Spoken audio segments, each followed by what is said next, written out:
Boston, the winningest sports city this century. Each championship deriving from a plan. Join us as we discuss the next Boston Banner Blueprint with your hosts, Josh Finkel, Nick Walsh, and Nate Philbrook. What's up, everyone? Welcome to the first episode of Boston Banner Blueprint. I'm Josh Finkel, along with my other co-hosts, Nick Walsh and Nate Philbrook. Nate and Nick, how's it going today? Not too bad. Looking forward to getting into this.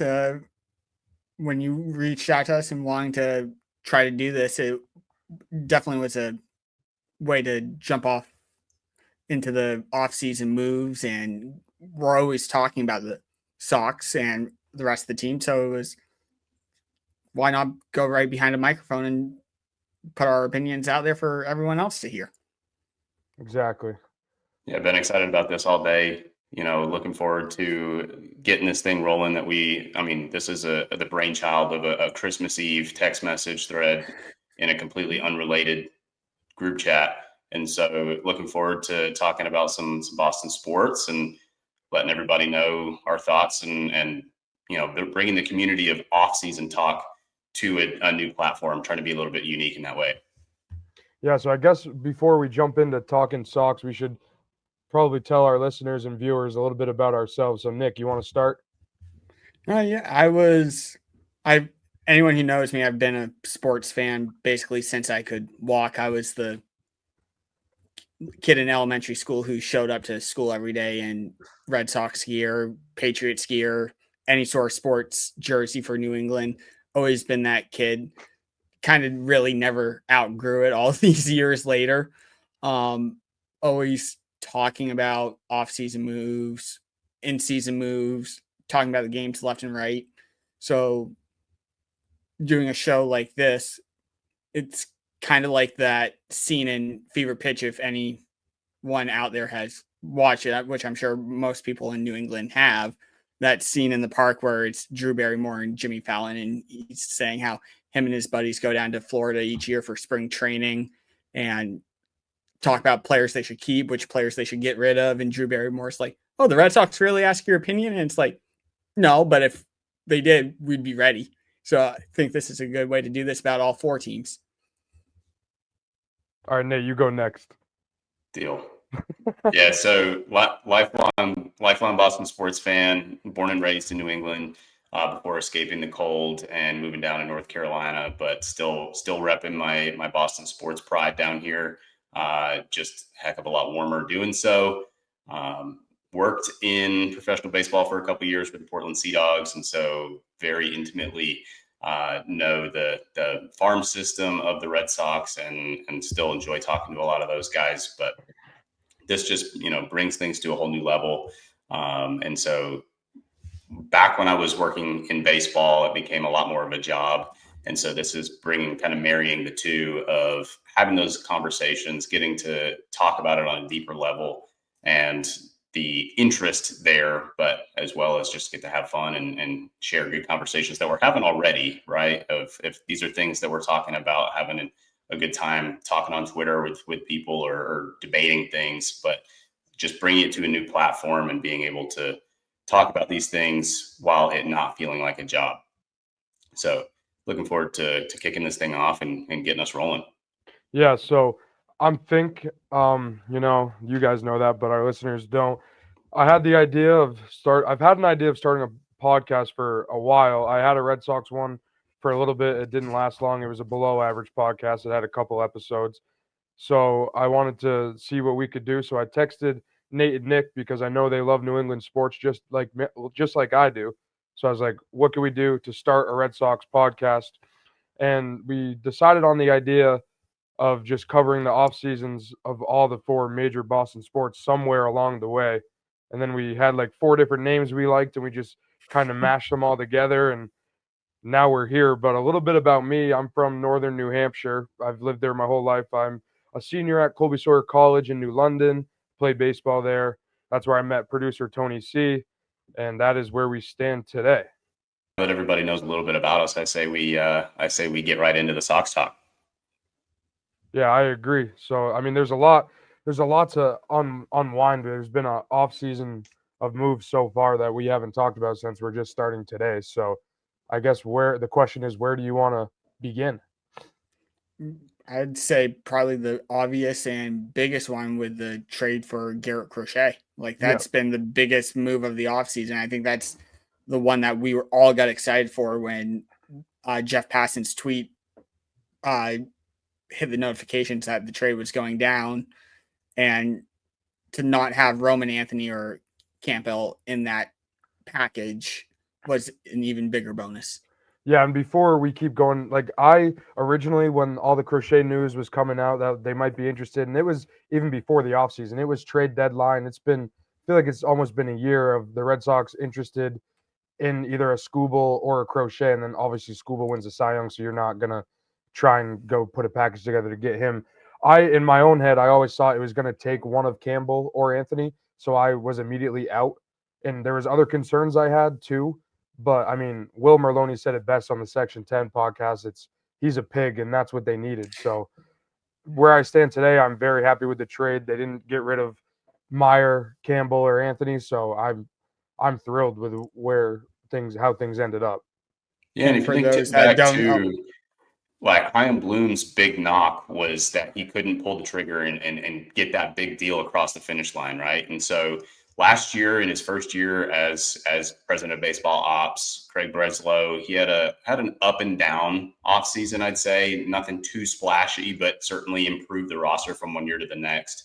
His trade deadline, was it going to be a buyer or a seller? He was linked to Crochet, but like you said, there was Cassis involved in that talks, Roman Anthony involved in those talks, and yeah, that's an easy pass for me too. But when we miss out on Fried, that admittedly, an 8-year deal, 8 or 9-year deal for a 31-year-old pitcher going to the Bronx, I'm not upset that we didn't give Fried that deal, but obviously it ramps up the pressure of needing to get that bona fide front of the rotation guy.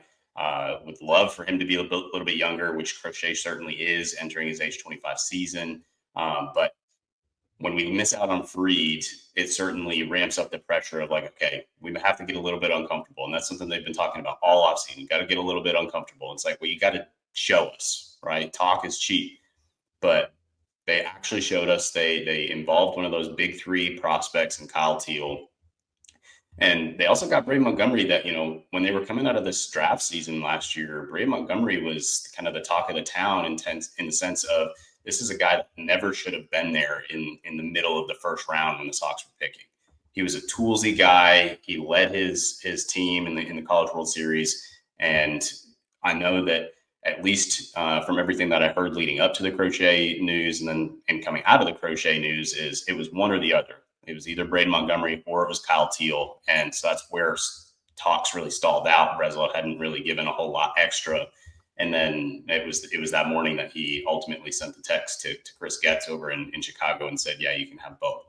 I think that's really what pushed it over the finish line. And to both of your points, I mean, I'm comfortable with the package. We gave up a catcher, a guy that has a reconstructed ankle that hasn't proven anything at the pro level, and a couple of good but not great prospects that were already blocked by other prospects in our system that we prefer to them in Meidroth and Wickelman. So No, I agree, and I think parting with Teal doesn't hurt as much as the Montgomery as losing Montgomery. I think Breslow knows that this upcoming class is stacked with college catchers. It's one of the deeper classes we've seen, and I think he knows that. So parting with Teal, they obviously know something like, yeah, we're fine giving him up. But Montgomery would have been nice to see. He's a switch hitter. I think he's a really good defender. He's kind of what people think Santander kind of is.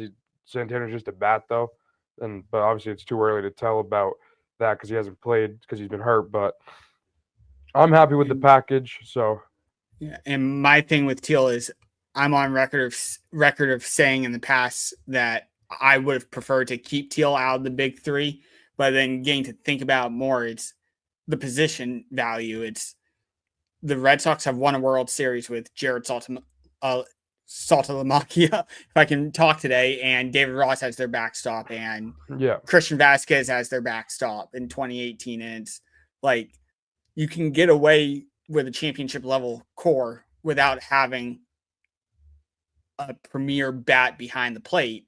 So unless you project Kyle Teal to be a Hall of Fame caliber catcher, generational catcher like a Buster Posey or Yadier Molina, if he's going to be the star package of get your future 25-year-old ace with 2 years of control and hopefully a extension along the way, you got to do it. Like, if your best prospect is a catcher, your farm system is not as good as you think it is. Exactly. So you package him together and you still have your top 3 prospects in Anthony, Campbell, and Mayer. That's a win in my book 100% of the time. Well, and two, if you think back to those initial days of the winter meetings, I think Tom Caron put it best. I don't know if he said it on his podcast 310 to Left or not, but he at least tweeted it out there of we'd rather have parades over prospects. And so true to form of the Boston Banner blueprint, right, of we're forecasting a little bit. And so when we are talking about a prospect, particularly at a valuable position like a catcher, but an unproven commodity versus a guy that his first full year as a starter, he's dominated every year he's been in the majors, but his first full year as a starter in the majors, Garrett Crochet has come out and he led the league in Ks per 9. He looks absolutely electric, touching 100 from the left-hand side that the Sox certainly have not had. And think to your point, I mean, I think we'll get into this in just a second, but there's options out there for where the Sox expect to be drafting that could be really intriguing and immediately replace that spot in the prospect ranks in terms of catching prospects. So I think before we kind of move that way, I think a expectation in terms of a Crochet extension would be an appropriate next steps for us to discuss. I agree. I think that has to be your number one priority, right? You gave up the prospect capital that you did. It was 2 top 10 guys in your system, 2 good bats, and then the other 2, like Mydroth, great player, best bat to ball skills in the organization, according to some, just kind of roadblock for us. So a good piece. And then Winkleman, probably just that bullpen guy kind of thing, but still another add-in. But I think you gave up that much capital. You got to have a little bit of like urgency to get a deal done. Spend that money. You haven't spent any money besides a couple 1-year deals, and then obviously the Bueller deal, which was still a 1-year deal. You haven't spent money. You have extended guys, so why not keep up that trend and get something done with Crochet? Because if you don't, then it's like, what are you doing? It's 2 years of Crochet, and he walks. Why give up Kyle Teal, Braden Montgomery, if you don't care that much to extend him an ace? Like, this is the best pitcher we've had in a while, since Chris Sale probably. So, and I think the extension is just timing. And listening to Section 10 a few weeks ago when that trade came down, it was wait until probably spring training-ish to get news of an extension, where you move away a month or 2 from the money being thrown around in free agency. And Corbin Burns just signed, Max Fried just signed. You get these big price tags there in the front of everyone's minds. You get to spring training and it's warm out. Everyone's a little bit more relaxed. You're removed from the frenzy of spring training, and that could be where a deal is struck. And when I heard that, it's like, it makes a good point where, in terms of both sides, where Crochet has already come out and said he wants an extension, where he was refusing to pitch if he got traded back at the deadline unless he had the extension, because he wants that security.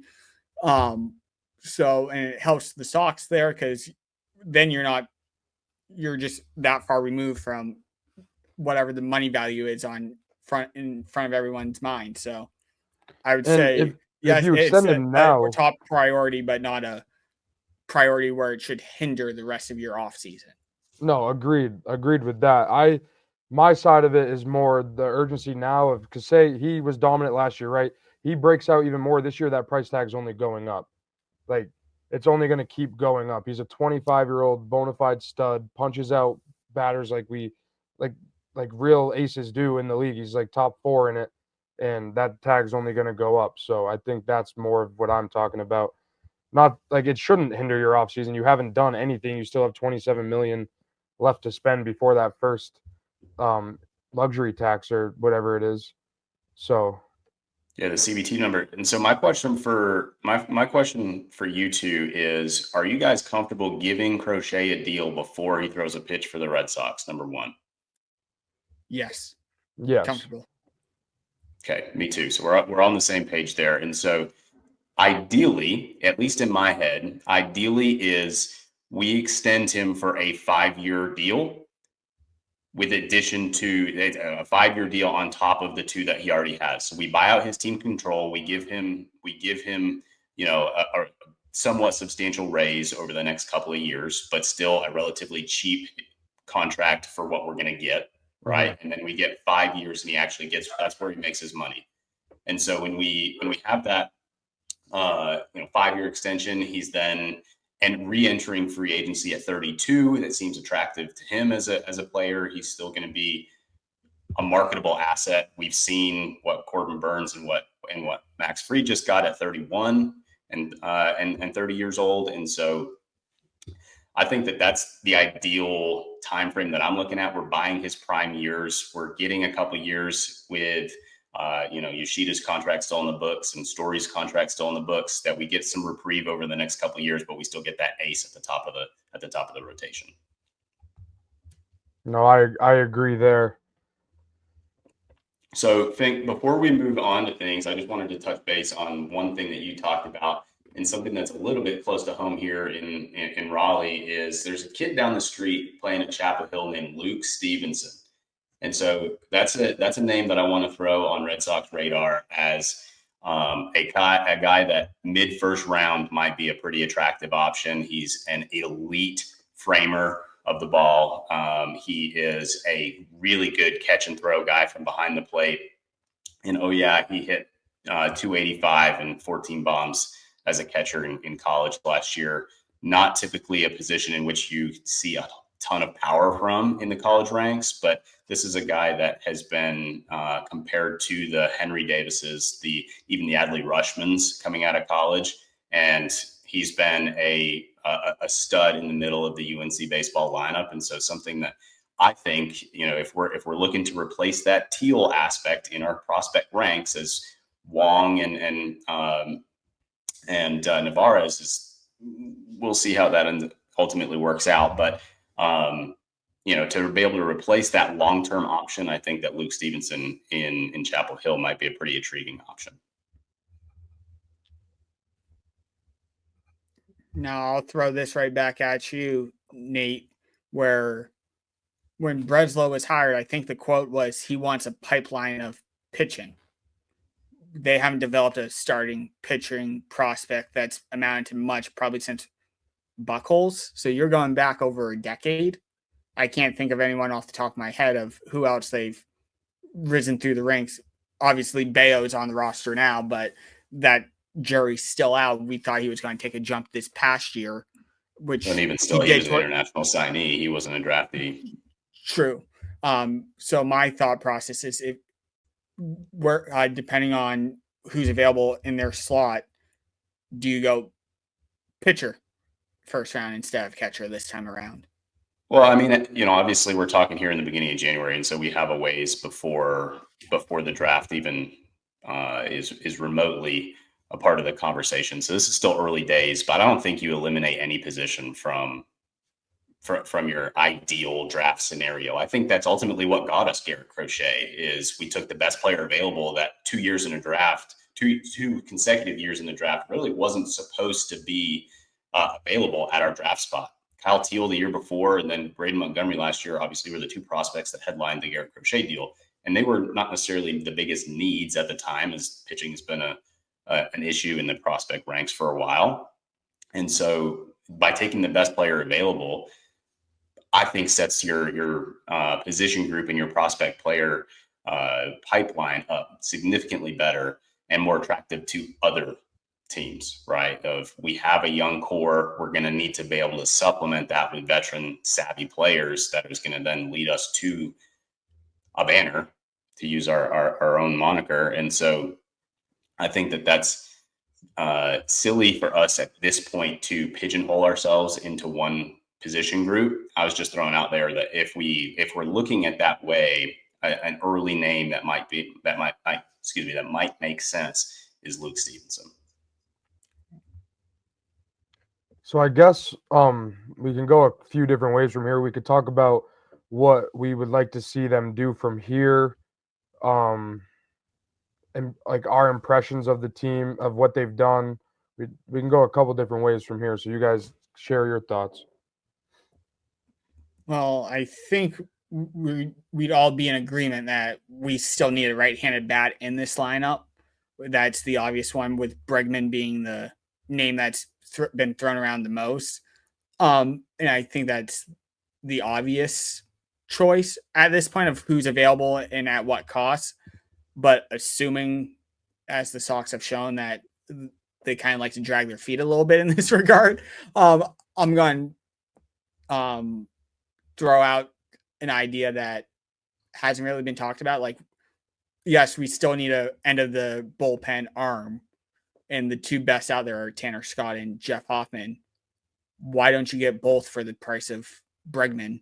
Where if you're not going to bolster the lineup from the right-hand side in a substantial way, I know Sports Illustrated earlier in the month said that a projection would be, what was it, 3 years and $48 million for Hoffman, and then 3 and 45 for Scott. So if you're going AAV, you're going to be right up against that 26 million threshold for the CBT. But all of a sudden, your bullpen now becomes a weapon where you have Scott and Hoffman.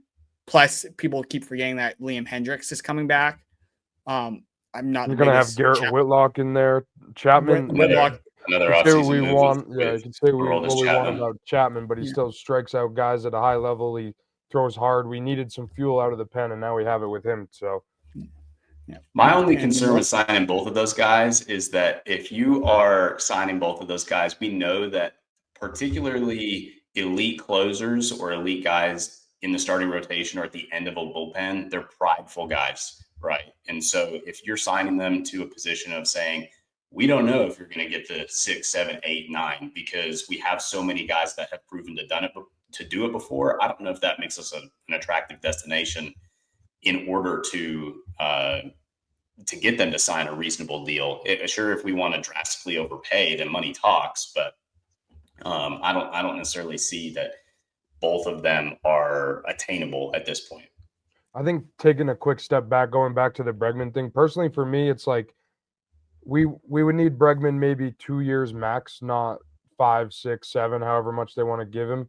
They need a right-handed bat. Why can't Grisham, who's hit at every level he's been at, or Campbell, who's hit at every level he's been at and been a stud since high school, why can't they be your right-handed bats? You clearly don't want to spend money, so why not let them play? You're going to overpay for Bregman. The sweepstakes has gone on long enough for a guy whose services you need for 2 years max, for an aging star who, probably would profile to play well at Fenway. But you talk about how you don't want to spend money, and then you're just going to throw money at Bregman just because you want a right-handed bat if they were to sign him. And I just hope that that's not what they do when there's other glaring issues. And I think we have the solution for the right-handed bat than we do the bullpen. Yeah, and you kind of stole my thunder there on Grissom there, Fink, because I was going to say, would I like Alex Bregman to sign? Yes, because I think he fits a lot of needs both now and in the future. And also on and off the field, whether he's like the leader in the clubhouse. But yeah, and everybody's compared him for years and years to that Dustin Pedroia type. If there's one thing that this team is absolutely missing, it's that dirt dog. It's that guy that is going to go out, he's going to get his uniform dirty, and he's going to lay it all on the line for his teammates. See, I would argue that we already have that in Jarren Duran. I think he is our dirt dog. The way he plays the game, everyone in, not just on the Red Sox, the league. People in the league say, "Oh, I want to raise my kid to play like Duran. Duran does this. Duran does that."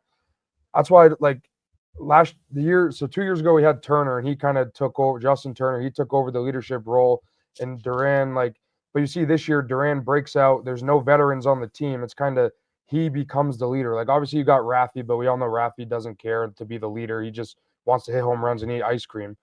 But I think this benefited Duran also in his play, but he got to become our leader and kind of set the mentality for the team that they really don't give a fuck. Well, really, I'm with you, and I love the play style of Duran. Is he's a guy that is max effort all the time, and if you're going to be getting paid oodles and oodles of money, I'm with you. I want a guy that's going to go out and turn a single into a double like Duran does on a blue single into left field. But I think the biggest difference is Alex Bregman's done that. Been there, done that. He's been on championship rosters. He's been the mentored rookie that has had his hand held through the ranks and become a superstar. As we transition to this new core of a Christian Campbell, a Marcelo Meyer, Roman Anthony, a Tristan Cassis, he hasn't really had that role model yet. And so I think that's where the veteran presence, the guy that has been there, he's proven it before, that's where the biggest difference is made. No, I agree with that too. I do agree. I just hope they don't overpay for someone you need for 2 years max. That's only getting, I don't want to say worse because Alex Bregman is still a damn good player, but he's not what he was even 3 years ago. He's striking out more. He does have good discipline, which we definitely could use. We have like Casas's approach, but I just don't really. I don't love the fit. Is it an overpay if he helps develop these young guys on the roster to be better leaders? Like you're overpaying in terms of what he brings to on the field individually, probably, but Duran hasn't had that proven winner around him where, yes, his play style is leadership quality, but like Pedro and all of them needed Schilling to come in with that winning mentality to get them over the hump. 07, Pedroia learned from Ortiz and Beckett in terms of how to be a leader and so on, along with Lester. So if you bring Bregman in and he helps develop the Casas, the Durans in terms of how to be a winner and how to be a winning leader, is it really an overpay in the end down the road? Probably not in that sense, no. Well, and Nick, I know that you and I have said this a million times, but quite frankly, it's not my money. I hope John Henry goes out and spends all the money. Like, that is true. It's not my money to spend. And so I want him to put a team out there that is entertaining for me and all of us as fans to watch. Because ultimately that's what we're there for, is we're there to be entertained by athletes that are at the absolute premier of the sport. Right. And so right now, I think that money talks. Also, I think if you really want to be considered one of the top dogs again, are you really going to let yourself get outbid by the Detroit Tigers? Like, there was a time that we were in on and winning bidding wars on these top free agents. Think of a David Price or any of the other guys that we got through the early 2000s or mid 2000 teens. Those were different days as Red Sox fans. They've obviously tightened up the purse strings of late. We thought with the Soto rumors, and we don't even need to go down that path, but we thought with the Soto rumors earlier this winter that things were changing. We were starting to see some evidence of things changing. And so if you are going to invest in a guy, you might as well invest in a guy that's going to fill a lot of holes now as well as in the future. And like you said, that leadership can't really be replaced by guys that haven't done it before. But just wanted to throw some stats at you guys real quick of the alternative of Grissom. And this was posted on Twitter of G-Guys MLB. And so Grissom debuted at 21 years old. So we're talking about Campbell coming up. We're talking about Marcelo Meyer coming up. Well, both of those guys are already older than what Grissom debuted at in Atlanta. Now, obviously, he completely skipped AAA. He has only 236 career MLB at-bats, but he's hit 287 in those 200-plus at-bats. He has a career 312 and 134 WRC plus in the minor leagues. I mean, I just don't think we got a fair shake at Grisham last year. He was hurt, then got sick, lost a lot of weight. So obviously, like the pop's going to go down. They throw him back in there, and it didn't go great. And towards the end of the year, he was hitting. He was doing what he always does. He was hitting, putting the ball in play, playing good defense. They were putting him at second base. Like, I don't think he got a fair shake. And I think Cora said some things. They like where he's at this offseason. He's gotten bigger. And I don't know if you could say he's gotten bigger. He just put the weight back on that he lost probably. But I think it's way too early to tell on Vaughn Grisham. I think he's going to be a stud. I think people have given up on him way too early. I agree with you there that they certainly identified him as a guy that they wanted to go out and get. Obviously, they gave up a high price in Chris Sale that obviously went on to win the Cy Young. I don't believe that if Chris Sale was in Boston last year that he has the same season. Oh, yeah, I just don't. definitely not. No. Definitely not. And so to go out and get a guy that's young, he's controllable, he has all the things that you're looking for. To your point, he was way more comfortable at second base at the end of the year than he was at the beginning of the year. He looked way better defensively. And then obviously with that, it's just going to come a confidence boost, right? Of, again, all these guys are they're a physical specimen, but the difference that makes superstars and just good players, a lot of it is between the ears. And so having that confidence to be able to go out and know, oh, I'm not going to go out and boot a ball around the infield. It has to do major things to the psyche of a player when you're able to just build that confidence day in and day out in a 162 game season. Right. As Yogi Berra said, the game's 90% mental, the other half physical. So what do you guys think about transitioning into the rotation? Yeah, I like that. So obviously the most recent news being Walker Buehler added to I would say middle of the rotation. You guys can argue me on that if you'd like, but obviously a World Series winner, 2-time Tommy John recipient. And so not a statistic that you want to accumulate a whole lot on, but certainly velocity was up at the end of the year and he looked really, really good in the playoffs. Certainly much better than he had. When the introductory press conference with Craig Breslow, he talked a lot about pitch shape. And so obviously getting into the pitching lab with Breslow and Andrew Bailey, they talk a lot about sinker slider combinations. Obviously that plays really well to what Buehler does. And so I think that it adds again, if we're talking about dogs out there on the diamond, it's tough to beat a guy like Buehler. And so that's something that you throw him in the middle of the rotation. He eats innings. He has an electric personality, and you know that he's going to be the guy that says, "Yeah, I'm ready to go." Whenever we saw it in the World is called. Series. We saw it when he closed it out. He told him he'd already thrown, he was ready to go, and he hadn't even touched a baseball yet. Like he wants the ball. He's someone I would give the ball to in any game one. I said it like when we had Evaldi. Like you have a game one at Fenway, who would you give the ball to? It's Evaldi. But now I give it to Buehler. He's 19 career postseason starts. He's got a 3.09. Like he's as good as they come. And now you got him for a 1-year deal, a prove it deal, and it's gonna shape out to definitely. I mean, in my opinion, it's gonna be well worth the money. He's gonna pitch, I think, above a $21.5 million deal. And there's a mutual option attached that came out a few days ago. They finally released the details, and there was a mutual option there. So. Well, I don't think the mutual option is going to really come into play because if he outpitches that $21 million value, as you were saying, he's not opting into it. He's going to hit the market. And if he, God forbid, he gets hurt again or he doesn't live up to it, the Red Sox are going to just buy it out for that $3 million tag.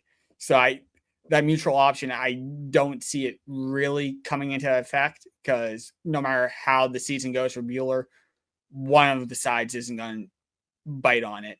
Yeah, that's fair.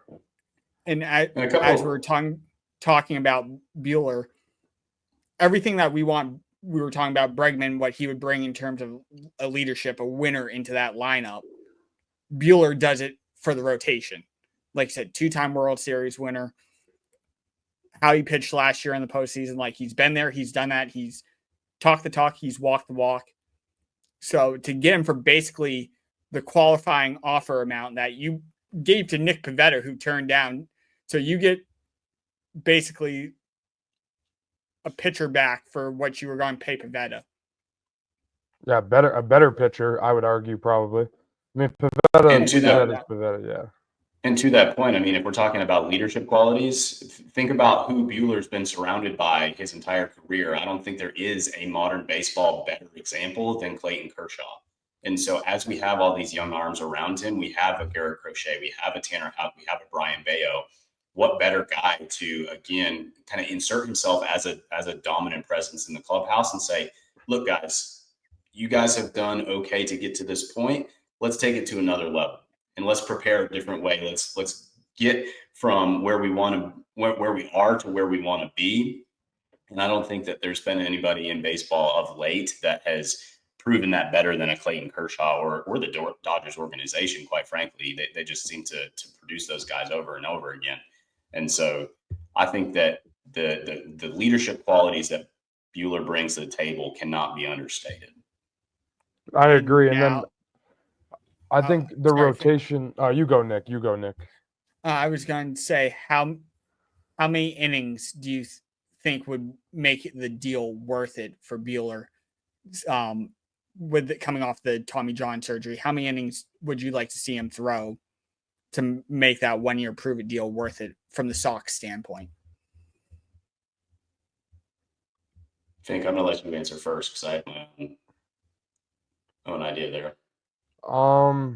I'd say like 125 or more. I don't know how 125 or more. I don't know how many. Or more. Yeah, I don't know how that math works out. But what was Houck last year? Wasn't Houck's like? I'm trying to think. I don't know. This is a tough question. Houck made 30 starts, over 30 starts, but I don't know the amount of innings. I think you could even say like 1 inning makes it worth it. I'm just kidding. Let me hear that argument. No, I was going to say that's a stretch for me. That's a really expensive inning. So Houck threw 178, but I think coming into last year, he only had like 120 max in a season. And think about where we were last season. We were talking about Tanner Houck as the freaking closer. And so he comes out and he throws nearly 180 innings. So talking about expectations. He never had been close to that mark, and we obviously saw him. I think it's tough. It's tough to put it into numbers, I think, because there's other things he's going to do. Nick talked about it, the leadership. He's been there. He's won at the highest level. Like, I think there's a lot that goes into making the deal worth it than just the innings and the wins and losses on his record. And so for that exact reason, that's why I'm 150 plus. I want him to be a regular every 4 days starter, and we can talk about a 6-man rotation some other time, but once through the rotation, I expect Walker Buehler to take the mound. And so because he's done that before. And so if we look back at last season, one of the worst things that happened to the Red Sox was just time, because they had some elite starting pitching to start. I mean, when we came out of the jump and we started on the West Coast last year, I mean, Cutter Crawford was like a freaking Cy Young candidate, right? And so we had guys that they were almost overproducing their expected value, and then they just wore out. And so we need a guy that goes in between him and Giolito that has proven to do it again. But, obviously Buehler's coming off true Tommy John, and then we have Giolito coming off the internal brace procedure, as well as Whitlock coming off internal brace procedure. And then Hendricks coming off Tommy John as well. There's a lot of injury concern there. Sandoval as well. Add him to Sandoval in the second half. Yeah. So I think that the best thing that he can do, even if he pitches to a 4-0, right, that would probably be about average, underperforming his historic numbers, but coming out of injury concerns, changing coasts to a new team, uprooting his life. If he produces to a 4-0 and he's at 150 plus innings with that leadership that we just talked about, I'd say that that's worth it. And then it does make that mutual option a lot more intriguing. I think the rotation as a whole now has become a strength because you have 9 or 10 legit options you can rotate through. Last year, we didn't really have that. Obviously, Giolito goes down early, so you're already down a starter. Then you got to turn to Cooper Criswell, who, I mean, here and there, he was good. He did his job. You can't ask for anything more than he did. But Now instead of Cooper Criswell, you got Dick Fitch, you got Quinn Priester whenever you think he's ready, who I absolutely love. Love Quinn Priester. You have just a lot of options. You got Sandoval coming back in the second half. And you got Cutter. Yeah, and you have Cutter. So if you wanted to do a six-man, you already have that option. You have 6 legit starters right now with two waiting in the minors and one coming off Tommy John, who had a 2.68 at one point before he got hurt with LA. And so I'm curious for you guys, opening day, and I'm just talking regular Red Sox opening day, not opening day at Fenway, but opening day 2025, we have 3 options right now. Presumably they're all healthy heading into opening day. Are you handing the ball to newly acquired Garrett Crochet, the expected new stud? Are you giving it to Tanner Houck, the guy that's been here, done that? He was an all-star for the team last year. Or are you giving it to the guy that's had the best career in the rotation? That is Walker Buehler. I would say I would go with Houck simply because you go back to that dynamic where we had Chris Sale, David Price, and Rick Porcello that starting in 2017 was when we had all 3, if I got my years made up, where we started with Rick Porcello because he was coming off the Cy Young and he had been here the longest. So, and even though Chris Sale was the newly acquired ace, you go with the guy that the clubhouse knows already, which I'm not saying if they throw Garrett Crochet out there to start game 1, I'm not going to blink twice about it. And I don't think it really is a huge deal for what the end goal is of who. I'm more intrigued of who starts game 1 of the wild card series than I am opening day. As long as those guys are good with it, I can care less who starts opening day. Yeah, I think that's a good point that I also probably could care less. I mean, we saw Corey Kluber start opening day, but I would go with Garrett Crochet. He's gonna be the big piece of your offseason. He's gonna be the guy that we needed. Why not go show him off on opening day? And then if it's not him, it would be Houck probably. I would also go Houck and then Buehler. I don't see a universe where Buehler gets opening day start unless both of those two dudes get kidnapped. So yeah, for me, I would ideally like to start Houck. I'm in agreement with you guys. If Crochet gets the extension that we hope he gets in spring training or even, anytime up to spring training, but before opening day, that might be a little bit more intriguing of like, okay, this is our guy now and forward. Isn't that what they did with Bale last year? Didn't they extend him and then didn't he start opening day? That's exactly what they did with Bale last year. Yep. Good pull. And now they're starting on the road in Texas for a 4-game split in Texas. And so, with a 4-game opening season or opening series rather, switching up, lefty, righty, lefty, coming out of the starting rotation, I don't think it really matters all that much as long as it's high in the zone, swing and miss stuff. That's really what obviously Bailey and company really cares about. And so, I think that the whole bringing in a lefty to balance out the rotation is far more overblown than bringing in a righty to balance out the lineup. Oh yeah, I agree. It just obviously if Crochet was a righty, you still make the deal. Like probably. Would you? No, I completely agree. Yeah, I agree with that. But right now, if say they don't do a 6-man, which I hope they don't do, who's your 5? Nick, go ahead. If Giolito is ready to go, I think he's your 5. I agree. So he said himself earlier he's this definitely week. Ready to go. Yeah, he's definitely ready to go. He said baseball isn't boring. That he's ready to go. I mean, internal brace procedure, they were talking about if they made the playoffs that he might have been able to go a couple innings last year. So I'd be astonished if he wasn't able to go for spring training this year. And all reports from himself directly of him and Whitlock are on the same throwing program, and they're expected to be ready to go full blown for day 1 of pitchers and catchers, which is a month away, gentlemen. So you both have Crochet, Hauk, Bayo, Bueller, Giolito. That's my Yes. 5. Yeah, that's my 5 as well. Keep in mind, too, that when Cutter was coming up through the ranks and Cutter was making his debut, Alex Cora said over and over and over again how excited he was about Cutter Crawford, the reliever. I mean, he is electric with that unique arm action that he has that coming from behind the head.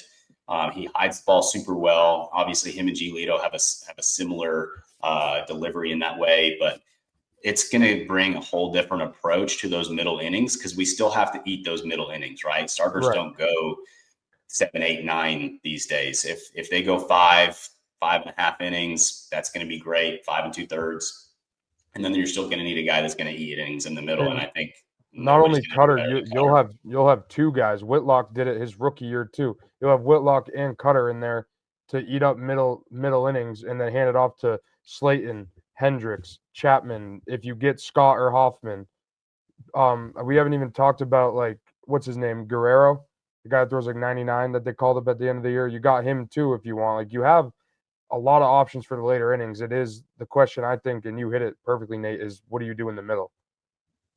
And I think I think the name of the game for Cora is options. That's the best thing that Breslow and company can do is give him options.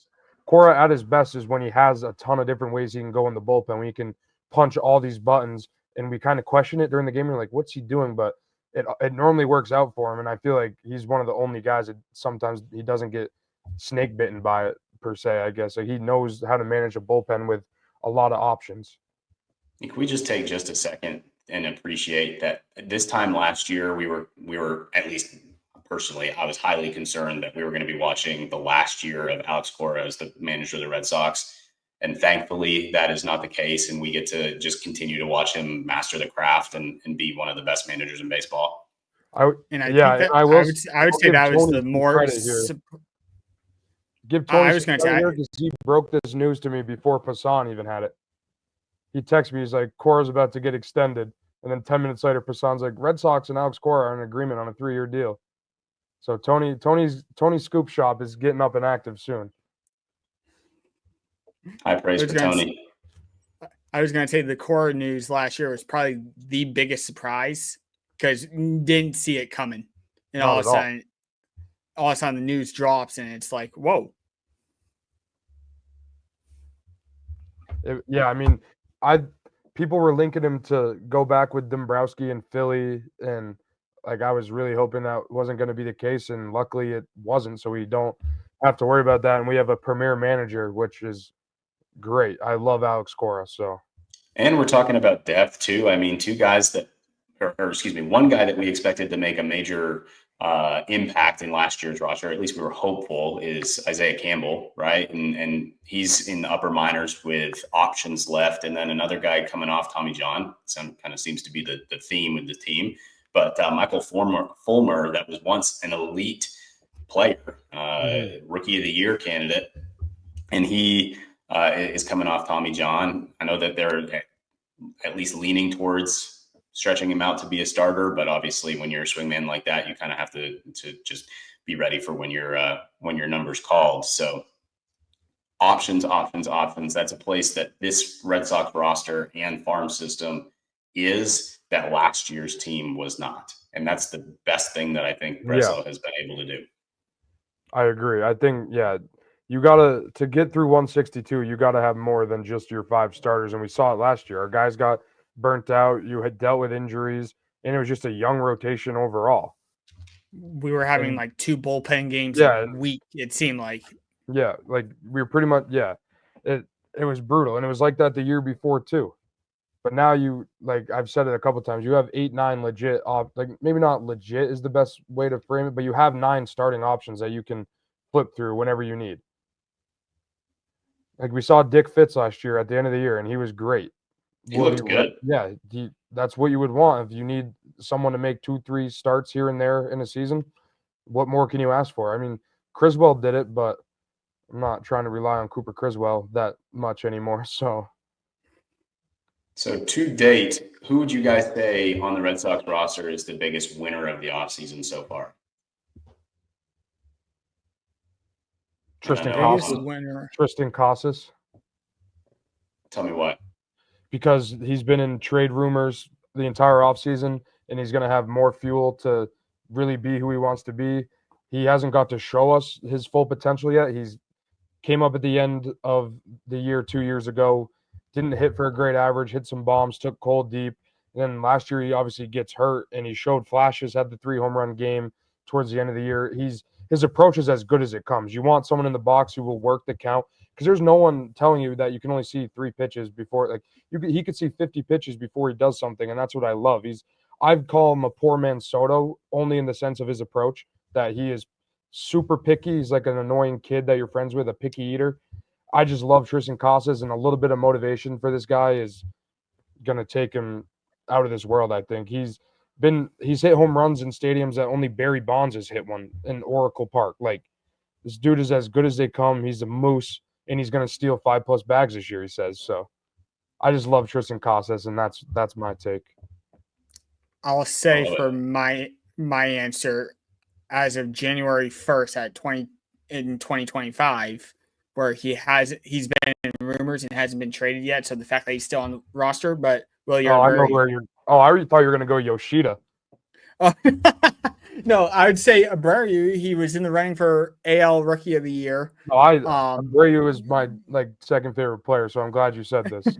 Well, but there's still a month plus to go until pitchers and catchers report, and if we're trying to balance out the lineup and get another right-handed bat in there, he might end up being the odd man out before it's all said and done. But as of today, he's still the winner of the offseason for me on this team. I do like that take. My question would be to why trade someone like Abreu.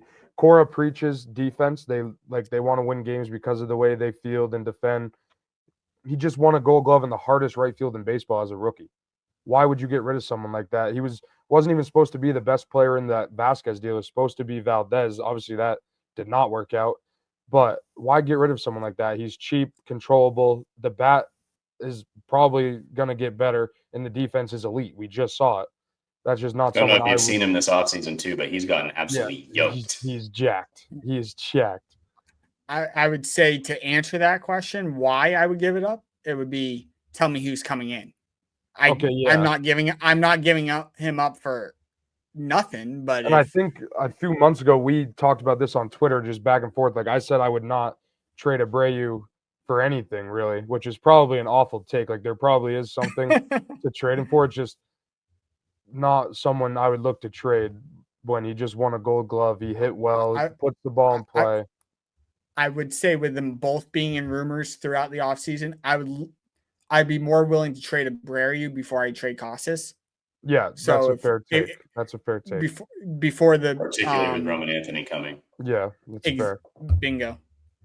There's got to be a log jam in that outfield. There's going to be log jams in a lot of places, because what are you going to do with Rafaela? Yeah, and we're going to break down a little bit more of these log jams as we continue on, because we still do have some time before spring training. We have some time before the Red Sox offseason comes to a close. But yeah, today's just kind of a big overview. Right, exactly. I'm going to cheat to answer my own question just a little bit, because I'm going to give a twofold answer of, number one, Garrett Crochet, for the simple fact of he's getting out of the Chicago White Sox organization. Yeah, what a train wreck. And so I think he's got to feel like a winner. Sure, the Red Sox weren't great last year, but they were a hell of a lot better than the White Sox last year. And you could argue that they were a Garrett Crochet away. So, correct. Yeah. Correct. I completely agree there. And then secondly is Connor Wong. I mean, the second half of last year, when we thought, okay, Kyle Teal might be making some noise in the upper minors, and then all offseason leading up to the Garrett Crochet, but the pressure was on. Wong was statistically one of the worst defensive catchers last year. That was one of the things that Kyle Teal made his mark on, was he was a bat first, but he was a good blocking catcher. Not great framer, but he was certainly working on that. And so I think that shipping away Kyle Teal just led the path for Connor Wong to be the guy for another year, better or worse, in Boston. But can't argue with his the bat first approach that Wong brings either. And so I think that Connor Wong's one of the bigger winners of the offseason. No, that's a very good take. So I guess we could do a spin zone. Who's the biggest loser? I got to feel like it's Yoshida. I haven't heard a single positive thing about that guy all year. I mean, all offseason. He had the single best K percentage on the team, which obviously is a big weakness of this lineup. Something that they drastically need to get better, and something that we talked about with Bregman as to what he would be able to add. But he just doesn't fit. He's the puzzle piece that is in the wrong puzzle box. Yeah. And I just don't see how they can remain to be competitive and continue to play a guy like that every day, because he just takes up that DH spot and can't hit lefties. Nick, do you want to go or should I? He hit every nail on the head of what my answer was going to be honest with you. Like when Bloom signed Yoshida 2 years ago, 3 years ago, whatever it's been now, the thought process was, well, you're signing him in advance of trying to get Yamamoto last year, and it didn't work out. So now it's a gross overpay in terms of what you're getting out of Yoshida, where he played 3 innings in left field all of last year. Like, so he's not playing the field whatsoever. So you got a 17, $18 million DH, as Nate said, can't hit lefties. Like, only way you're getting rid of that contract right now is if you attach a halfway decent prospect in that regard, or eat all the money, and then what's the point at that point? Yeah. I guess that's the simple answer. I still would say Rafaela. I think they kind of jumped the gun on extending him with who they have in the outfield, because Duran is probably not going to get moved to a corner now unless you want to just flip-flop him and Anthony. And then up the middle, you have Grissom and Campbell. You got Meyer, Story, and then the outfield's packed. Abreu, Yoshida, Duran, Anthony, all these guys. Where can Sedan Rafaela play? And I love it. He's as good of a defender as they come. He could win a Gold Glove at short or center. Just now, there's another guy in the equation that where really can he play every day? Well, the good thing about Rafaela is you have him on that extension where if he is kind of like the odd man out, you're not worried about, well, you're wasting some of his service time, his 6 years before he hits free agency. You got that locked up. So you can, I don't want to say mess around with Rafaela, but you have him under your control. Yeah. That is I think true. ideally, midway through the year, should everybody stay healthy, which obviously is a big if when you're talking about Trevor Story, but ideally we have an outfield assembly of Campbell in left, Duran in center, Roman Anthony in right, and then you have Grissom at second, and you have Rafaela to fill any of the platoon spots that need to be filled as a super utility guy. That sure, he's a guy that swings and misses a lot, but as you mentioned, he's an elite defender at just about everywhere he goes. Hell, we just talked about Connor Wong being a bad defender. Let's try Rafaela behind the plate and see how he does. But he's clutch, though. He's clutch. He hit innings 7 through 9. He's one of the better hitters in the league, which is wild. He doesn't care, though, in the beginning of the game. Basically give Rafaela the Brock Holt role on the team. Yeah, I guess. And so I think that's the best semblance of the Red Sox, is if we can push Rafaela into a super utility role and then have those other higher ceiling guys as everyday players. And we know how much Cora likes versatility. That's why he kind of got pissed off with JD Martinez, because he didn't want to play the field, just wanted to DH, and he was just getting older. Yoshida too, no versatility. I think having all these different guys, that Campbell can play 4 different positions, Rafaela can, Anthony can play all 3 outfield spots. Like, you have so much versatility now, and so yeah, I think that's a good point too. So before we wrap up, I want to hear what's one thing that you can at least forecast as the blueprint that you're most excited about of what the Red Sox have done so far this offseason, and then something that you're still hoping that they do. Real quick, 30 seconds and go. I would say the most excited I was Crochet, and what they can still do is the extension. I think that's the easiest one. But in terms of external options, I would say I would think what would get us all out of our seats the most, this big sexy name out there, is still Alex Bregman. So if depending on price and the term, I'm assuming it's going to be 150, 160-ish in that range, if not 70. Didn't he already decline that from the Astros?